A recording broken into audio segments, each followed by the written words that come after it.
నమస్తే. ప్రస్తుతం దేశంలో మహారాష్ట్రలో కావచ్చు, జార్ఖండ్లో కావచ్చు, ఎన్నికల ఫలితాల తర్వాత అటు తెలుగు రాష్ట్రాల్లో కావచ్చు, అటు దేశమంతటా కూడా కావచ్చు ఒక సంచలనం అయితే రేగొడుతుంది. అటు మహారాష్ట్రలో బీజేపీ విజయం పట్ల బీజేపీ నేతలంతా కూడా సంతోషం వ్యక్తం చేస్తూ ఉన్నారు. అసలు ఆ గెలుపు ట్యాంపరింగ్ జరిగి గెలిచిందని చెప్పేసి ఒక వర్గం చెప్తా ఉంటే, అక్కడ ప్రజలంతా చైతన్యంతో ఉండి హిందువుల బలం చూపించారని మాధవలత గారు అంటున్నారు. ఒకసారి ఆమెతో మాట్లాడదాం. మేడం నమస్తే. నమస్కారం నాన్న. ఎట్లా అనిపిస్తుంది మేడం మహారాష్ట్ర విజయం తర్వాత మొత్తం వెళ్ళిపోతుంది? అది ఎలక్షన్స్కి ప్రచారం చేసేటప్పుడు కూడా ఇంతే వెలిగిందన్న నా ముఖము. ఎందుకంటే నాకు తెలుసు గెలుస్తుందని. మనకి డౌట్ ఏంది? అన్యాయం ఏంటో పెట్టుకొని నడిచినోడికి భయం వేస్తుంది, కానీ న్యాయం ఏంటని నడిచినోడికి ఎప్పుడు ధైర్యమే ఉంటుంది, ఎప్పుడు ఆనందమే ఉంటుంది. ఇందులో మహారాష్ట్ర గెలుపులో మాధవలత గారి పాత్ర ఉందంటే ఏమంటారు మీరు? ఆనందిస్తాను, ఆయన సంతోషపడతా.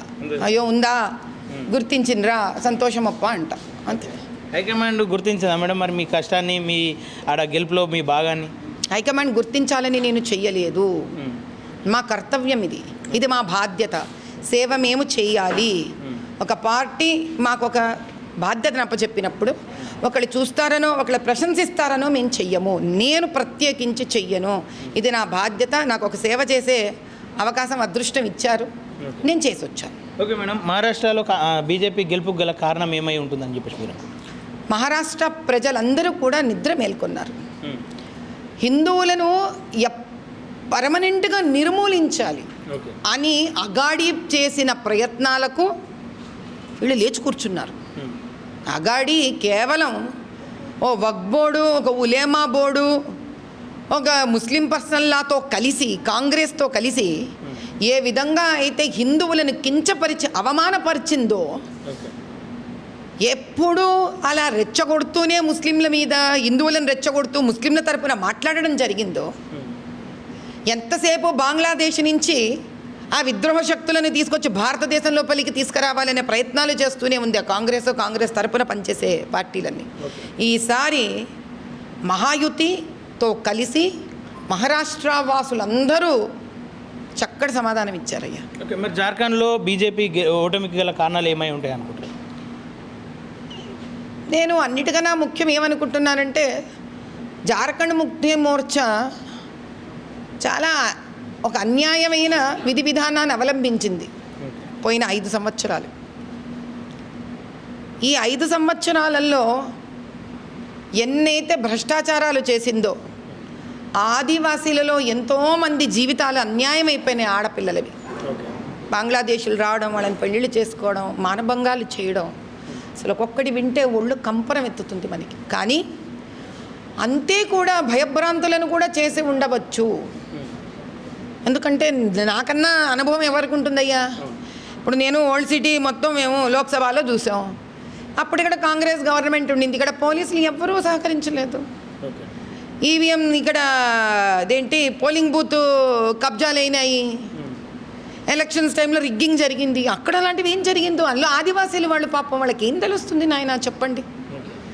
మహారాష్ట్ర చదువుకున్న ప్రాంతం కాబట్టి, ఆర్థిక రాజధాని కాబట్టి, బెదిరేవాళ్ళు కాదు కాబట్టి వాళ్ళు నిద్ర మేల్కొని బెదిరించారని చెప్పేసి అంటారా? ఉండొచ్చు, ఖచ్చితంగా ఉండొచ్చు,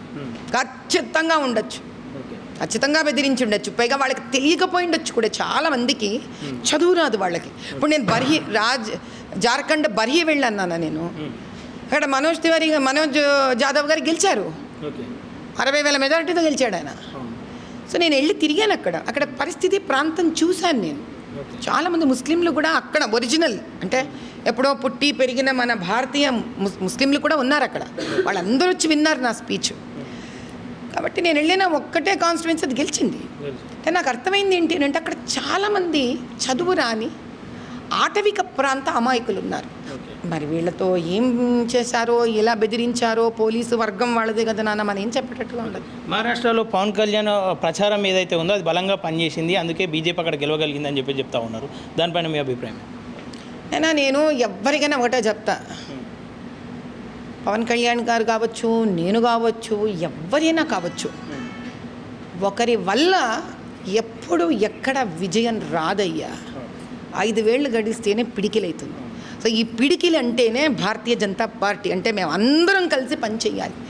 మరి మేము ఇంత చిన్న ఇప్పుడు వెళ్ళి గెలిచింది అంటే మరి ఫడ్నవీస్ గారు ఏమైపోవాలి, ఏకనాథ్ షిండే గారు ఏమైపోవాలి, దాని తర్వాత అజిత్ పవార్ గారు ఏమైపోవాలి, సంఘ్ పొద్దుటి నుంచి రాత్రి దాకా నెలల తరబడి కష్టపడింది సంఘ్. పవన్ కళ్యాణ్ గారు కష్టపడ్డారు, మరి ఇక్కడి నుంచి మా కిషన్ రెడ్డి గారు కూడా వెళ్ళారు, అవునా, మా అధ్యక్షుల వారు కూడా వెళ్ళారు. సో నేనా ఎవరు ఇక్కడ పేరున అందరం కష్టపడ్డాం, కానీ సమైక్యతలోనే బలం ఉంది, సంఘటనమే శక్తి. తెలంగాణలో ఎందుకు ఉంటలేదు అనుకోవచ్చు మరి? తెలంగాణలో ఐక్యత లేదు అని నేను అనను, కానీ మీకు ఇంతకుముందు ఏమైతోంది కంటిన్యూస్గా అంటే ఒకసారి కూడా ఎక్కడ బ్రేక్ అయ్యి భాజపా పార్టీ పవర్లోకి రాకపోవడం అనేది మనకి ఎప్పుడూ ఒక డిసడ్వాంటేజ్. ఇప్పుడు మన కేటీఆర్ ప్రభుత్వం ఉంది, కేసీఆర్ ప్రభుత్వం ఉంది, అప్పుడేం జరిగింది? పోలింగ్ బూత్లు వాళ్ళ కంట్రోల్లో ఉన్నాయి. కాంగ్రెస్ వస్తుంది, పోలింగ్ బూత్లు వాళ్ళ కంట్రోల్లో ఉన్నాయి. ఏదో రకంగా ఎక్కడో ఒక చోట మన వల్ల ఏదో ఒక తప్పు ఇబ్బంది జరుగుతూనే ఉంది ఈ రకమైన కంట్రోల్ వాళ్ళ దగ్గర ఉండడం వల్ల. కానీ పెరుగుట విరుగుట కొరకే అని మా నాన్నగారు నాకు చిన్నప్పుడు నేర్పించారు. ఇది విరుగుతుందయ్యా, ఖచ్చితంగా ఇది విరుగుతుంది. వచ్చే ఎలక్షన్స్లో భాజపా అంటే బీజేపీ తెలంగాణలో ప్రభుత్వం తయారు చేస్తుంది, ఇది నా దృఢ విశ్వాసం. ఓకే, తెలంగాణలో అధ్యక్షుడిని ఇంకా నియమించకపోవడం వల్ల ఏముంది, ఆంతర్యం ఏముంది? అటు మహిళా అధ్యక్షురాలు రావాలని కూడా కొంతమంది కోరుకుంటా ఉన్నారు, అందులో మీ పేరేమన్నా ఉందక్క? ఏందా భలే, నీకు మంచిగా ఇంట్రెస్టింగ్ క్వశ్చన్స్, తికమక క్వశ్చన్స్ వేసి ఇంట్రెస్ట్ ఉన్నట్టుంది. చూడే, ఫస్ట్ ప్రస్తుతం అధ్యక్షుల వారు ఉన్నారు, వారి పేరు కిషన్ రెడ్డి గారు, వారే మా ప్రస్తుతం అధ్యక్షుడు. ఇప్పుడు కొత్త అధ్యక్షుడు మీకు కావాలి, ఎవరది అది మనకు తెలీదు. నా పని ఒక్కటే, అమ్మా నీకు ఈ పని ఇచ్చాం, ఈ పని చెయ్యి అంటే వెళ్ళి ఆ పని చేయడం. మీరేం ప్రయత్నం చేస్తలేరా అధ్యక్ష పదవి కోసం? ఎందుకు చేయాలయ్యా, ఉన్నారు కదా అధ్యక్షుల వారు. పక్కన అందరికన్నా జూనియర్, నిన్న మొన్న వచ్చిననే నేను, అప్పుడు నిన్న మొన్న వచ్చి అధ్యక్షులు అయిపోతారా? కానీ మాధవీలత బీజేపీ తరఫున తెలిసినట్టు మరి ఎవరు కూడా అంత ప్రచారం కాలేదు విత్ ఇన్ షార్ట్ టైంలో. ఇప్పుడు పని చేయడం అనేది నాలో ఉన్న శక్తి నాయన, అర్థమైందా? ఇప్పుడు భగవంతుడు మనకో శక్తి ఇచ్చాడు, మనకో తెలివితేటలు ఇచ్చాడు, దేశం అంటే ప్రేమ ఇచ్చాడు. అది బీజేపీ పార్టీకి చూపించే ఆ గౌరవము, దాని పట్ల నేను న్యాయబద్ధంగా పనిచేసి నా కృతజ్ఞత భావాన్ని చూపించే వ్యక్తిత్వం ఇచ్చాడు. నేను ఇది ప్రదర్శిస్తున్నా. దీనికో నా దేశానికి, నా రాష్ట్రానికి, నా పక్క రాష్ట్రాలకి లాభం జరిగితే నేను చాలా సంతోషపడతా. ఇంతకు మించి పార్టీలో నాకు ఏ పదవి కావాలి, ఇది నా ప్రాబ్లం కాదు. నాకు దీని పట్ల ఎట్లాంటి కోరికలు ఆశలు లేవు. నేను వెళ్ళి ఎవరిని ఏది ప్రయత్నించను. నాకు పని ఇస్తే నేను పని చేసుకొని వస్తా. అంతా అధిష్టానం పైన కూర్చొని ఉంది. టికెట్ ఇచ్చింది వాళ్ళే, రేపొద్దున ఏదైనా పదవి ఇవ్వాలన్నా వాళ్ళే.